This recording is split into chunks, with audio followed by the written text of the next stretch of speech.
India England మధ్య జరిగిన 4వ టెస్ట్ మ్యాచ్లో బౌలర్లు బుమ్రా, సిరాజ్లు ఫెయిల్ అయ్యారు. అంశుల్ కాంబోజ్, శార్దూల్ ఠాకూర్ కూడా అంతగా రాణించలేకపోయారు. ఇంగ్లాండ్ టాప్ ఆర్డర్ బ్యాట్స్మెన్లు 70కి పైగా ఇండివిజువల్ స్కోర్లను చేశారు. జో రూట్ 150, బెన్ స్టోక్స్ 141 పరుగులు చేయగా జాక్ రాలే 89, బెన్ డకెట్ 94, ఓలీ పోప్ 71 పరుగులు చేశారు.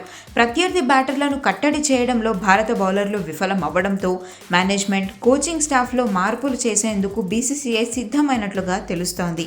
బౌలింగ్ కోచ్ మోర్నీ మార్కెల్తో పాటు అసిస్టెంట్ కోచ్ ర్యాన్టెన్ డొషెట్లను తప్పించాలని బీసీసీఐ ఆలోచిస్తున్నట్లుగా వార్తలు వినిపిస్తున్నాయి.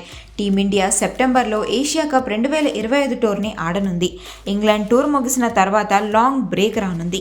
మరి ఏషియా కప్ తర్వాత వీరిని రీప్లేస్ చేస్తారా లేదా ముందే రీప్లేస్ చేస్తారా అన్నది తెలియాల్సి ఉంది. అలాగే team India head coach Gautam Gambhir పై కూడా అసంతృప్తిగా ఉందట బీసీసీఐ.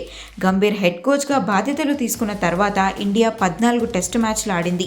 అందులో 4 మాత్రమే విజయం సాధించింది.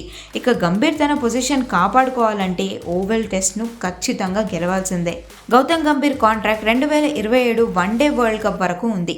జరగబోయే ఏషియా కప్లో ఆశించిన స్థాయిలో పర్ఫార్మెన్స్ రాకపోతే గంభీర్ను హెడ్ కోచ్ పొజిషన్ నుండి తప్పించే అవకాశం కూడా ఉన్నట్లుగా వార్తలు వినిపిస్తున్నాయి. చూడాలి మరి బీసీసీఐ ఎలాంటి నిర్ణయం తీసుకుంటుందో.